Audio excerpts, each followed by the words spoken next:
Leader की बहनें तन तनहा यहाँ पर खड़ी हुई नजर आई हमें और तमाम एसियों के कमरे में बैठे नजर आए। मैं इनके खिलाफ वो धमाधम मस्त कलंदर करूंगा, ये सारी जिंदगी याद रखेंगे। कभी ये एक दूसरे को गालियां देते थे, आज ये तमाम इकट्ठे बैठे हैं, तो इसका मतलब है मुल्क की परवाह नहीं है, अपने अपने मफादात की परवाह है। इमरान खान को एक तो सियासी केसों के अंदर जो है वो पाबंद सलासल किया हुआ है। फैमिली की मुलाकात जो है उसकी रसाई देनी चाहिए, वो नहीं दी जा रही। ये पूरा एक फिक्स मैच है जो कि किसी की मंशा के मुताबिक चलाया जा रहा है और खेला जा रहा है। नवाज शरीफ के ऊपर जेन्युइन केसेस थे, उनकी मर्जी के डॉक्टर्स जो है वो चेकअप करते थे, उनका इलाज करते थे। बिस्मिल्लाहिर्रहमानिर्रहीम। पाकिस्तान समेत दुनिया भर में देखने और सुनने वालों को अस्सलाम वालेकुम। मेरा नाम ज़ैन इम्तियाज़ है और आप देख रहे हैं डेली पॉइंट। नाज़रीन, आज जो है पाकिस्तान तहरीक इंसाफ के बानी इमरान खान की जो हमशीरा हैं उनकी जो आज मुलाकात तय थी, लेकिन यहाँ पर जो है नाके लगे हुए हैं। इस वक्त मेरे साथ इमरान खान साहब के वकील मौजूद हैं, नईम पंजोता साहब। सर, सबसे पहले तो ये बताइएगा, ये नाके, ये क्या वजह थी रोकने की, क्या मुलाकात हो गई?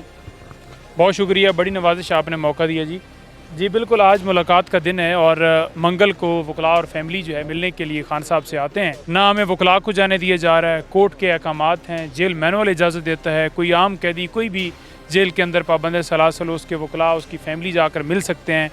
लेकिन यहाँ इमरान खान को एक तो सियासी केसों के अंदर जो है वो पाबंद सलासल किया हुआ है और जो उनके हकूक़ हैं उनसे वकला की उनकी फैमिली की मुलाकात जो है उसकी रसाई देनी चाहिए, वो नहीं दी जा रही। आपको याद होगा कि उस दिन जब मुलाकात हुई मंगल को रात को इमरान खान साहब का ट्वीट आया, उसके 15 मिनट बाद जो है तोशाखाना 2 केस की समाअत मुलतवी कर दी गई। तो पता चल गया कि उस पैगाम का इतना जो है वो दर्द फील हुआ और नेक्स्ट जो पैगाम का खौफ है उस खौफ की वजह से ये समाअत मुलतवी की गई। इमरान खान के केस के अंदर जो समाअत थी गुज़श्ता रोज़ वो भी मुलतवी सी वजह से कर दी गई कि इमरान खान का पैगाम बाहर ना आए। आज भी यही लग रहा है कि उनसे मुलाकात की एक्सेस किसी को ना दी जाए ताकि अपनी मर्ज़ी के मुताबिक जो है वो तमाम मामलात चलाए जाएं। तो ये वाज़ह चीज़ नज़र आती है कि ये केसेस जेन्युइन नहीं है, ये कार्रवाइयाँ जेन्युइन नहीं है, ये मामलात सारे जेन्युइन नहीं हैं।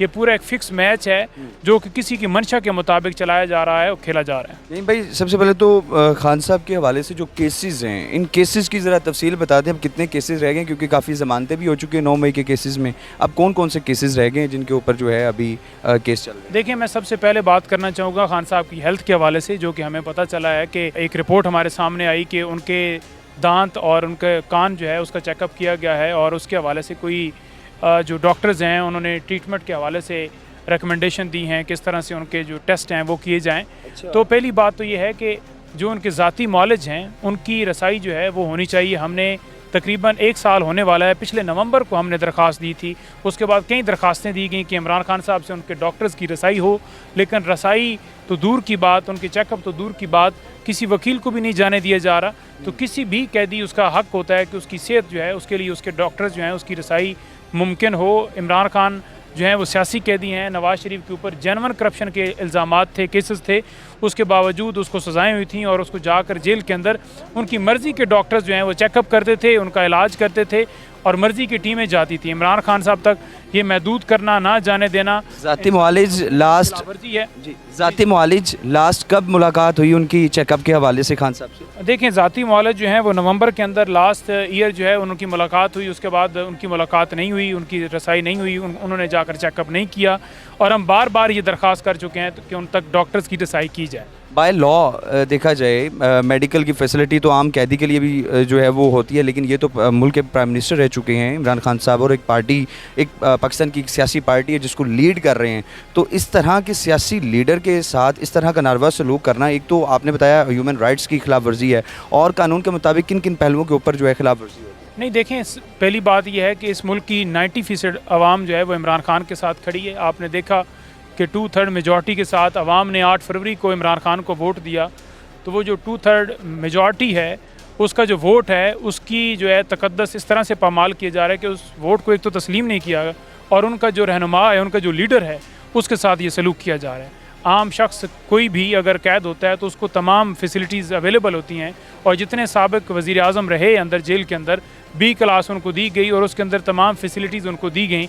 लेकिन जो उनके असल हकूक़ हैं, जैसे बच्चों से बात कराना, ये कोई फैसिलिटी नहीं है।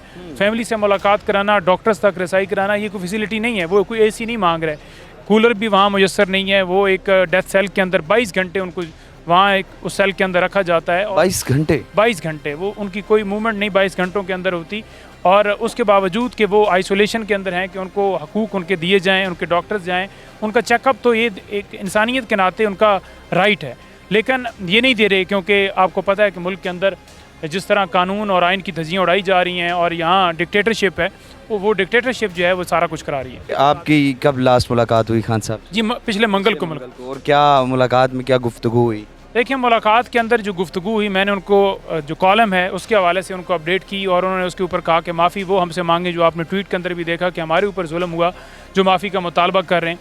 दूसरी बात, उन्होंने जो ड्रोन हमले हैं, जो अटैक्स हैं, दहशतगर्दी है, उस पर उन्होंने बात की कि ये बिल्कुल गलत चीज़ हो रही है KP के अंदर और इसको अली अमीन को स्टैंड लेना चाहिए और ये बंद होना चाहिए। तीसरी बात उन्होंने फ़्लड के हवाले से की कि जो नुकसानात हुए हैं, जो जानों का ज़िया हुआ है, मुझे बड़ा अफसोस है और साथ उन्होंने ये कहा कि वहाँ जो है उन लोगों की इमदाद की जाए। चौथी बात, उन्होंने मुल्क के अंदर जो जिस तरह से अफ़गानियों को धक्के मार के निकाला गया है उस पर उन्होंने बात की। उन्होंने कहा कि ये बड़ा गलत कदम उठाया गया है, ये किसी की मंशा के मुताबिक उठाया गया है। कोई भी मुल्क ऐसा नहीं करता कि वहाँ पर कोई रहने वाला है, 50 साल से 60 साल से 70 साल से उसके आबाओ अजदाद वहाँ पर हैं, उसके कारोबार हैं और उसको धक्के मार के निकाल दिया जाए। फिर उन्होंने बात की कि मुल्क के अंदर अगर अदलिया आज़ाद होती, मुल्क के अंदर अगर जजेस जो हैं अपना रोल अदा करते तो आज ये सूरत हाल नहीं होती। ये बेज़मीर जजेस ने पाकिस्तान के अंदर इंसाफ का निज़ाम मज़ीद दफन किया है। स्पेसिफिक बेज़मीर जजेस हैं या फिर ओवरऑल अदलिया के निज़ाम को टारगेट किया गया? नहीं, जो इंसाफ के ऊपर फैसले नहीं देते, जो अपनी मर्ज़ी के यानी हुकूमत की मर्ज़ी के मुताबिक जहाँ बिठाए गए हैं या इदारों की मर्ज़ी के मुताबिक बिठाए गए हैं, जिनका काम सिर्फ़ और सिर्फ ये है कि नाइंसाफ़ियाँ करना और बुनियादी इंसानी हकूक़ की खिलाफ वर्जियों के ऊपर खामोश रहना। क्योंकि अदलिया जो है उसका हक़ बनता है कि कहीं पर कोई ऐसा मामला होता है तो वो उसके अंदर भरपूर तरीके से पार्टिसिपेट करें और बढ़ चढ़ के आगे इंसाफ के लिए लोगों की तरफ कोशां नजर आए। आज भी मुलाकात नहीं होने दी गई। मुलाकात तभी होगी जब पाकिस्तानी कौम यहाँ पर खड़ी होगी, नौजवान यहाँ पर खड़े होंगे, हमारे पार्लियामेंटेरियन खड़े होंगे, हमारे ओहदेदारान खड़े होंगे, हमारे सेनेटर खड़े होंगे। अगर हमारे लीडर की बहनें तन तनहा यहाँ पर खड़ी हुई नजर आई हमें और तमाम एसियों के कमरे में बैठे नजर आए, मैं इनके खिलाफ वो धमाधम मस्त कलंदर करूंगा, ये सारी जिंदगी याद रखेंगे। वर्कर किसी का गुलाम नहीं है, वर्कर अल्लाह और उसके रसूल के बाद किसी के गुलाम नहीं है। इमरान खान के नजरिए को फॉलो करते हैं, करते थे और करते रहेंगे। किसी का बाप ना पीछे हटा सका है, ना हटाएगा और ना कभी किसी के अंदर इतनी हिम्मत आएगी। ये तवक्कल और ईमान की जंग है।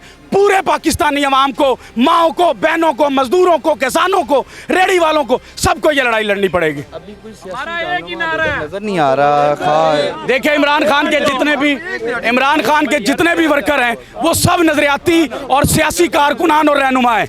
यहाँ पर कोई लीडर नहीं है, यहाँ पर तमाम वर्कर हैं। लीडर एक है, जिस मर्द मुजाहिद का नाम, जिस मर्द कलंदर का नाम इमरान खान है। जब तक वो अडियाला है तमाम तर काम छोड़कर सिर्फ एक ही काम होना चाहिए, वो इमरान खान की रिहाई होना चाहिए। उसके बाद कुछ होता है इस मुल्क में हमें नहीं उसकी परवाह।